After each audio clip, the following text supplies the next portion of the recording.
আমার কালুটা না অসুস্থ হয়ে গেছে। ও কালু, বুঝছো, কালুটা অসুস্থ হয়ে গেছে, দুদিন ধরে খায়ও না। ওই যে দেখো, ঢাকার থেকে আসা দেখে অসুস্থ হয়ে গেছে বেচারি। যেই চঞ্চল, যেই দুষ্টমি, যেই ফাইজলামি করে ওই ওই একটু অসুস্থ হয়ে গেছে। সবাই দোয়া করবেন ওর জন্য, জানি তাড়াতাড়ি সুস্থ হয়ে যায় গো। আমার কালুটা দুদিন ধরে খায় না কিছু, শুধু সকালে রাত্রে একটু দুধ খাইছে, একটু দুধ দিয়েছিলাম, একটু দুধ খাইছে শুধু। এখন শুয়ে আছে, শরীরটা অনেক খারাপ মনে হয়। এখন ওই বুঝতেছে ওর কাছে কেমন লাগে, শুয়ে আছে। মা, বাবা, বাবা, বাবা, বাবা, মার সাথে কথা বলো।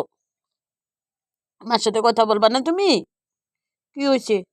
সবাই দোয়া করবেন আমার কালুর জন্য, যেন আমার কালু তাড়াতাড়ি সুস্থ হয়ে যায় গো। হুম।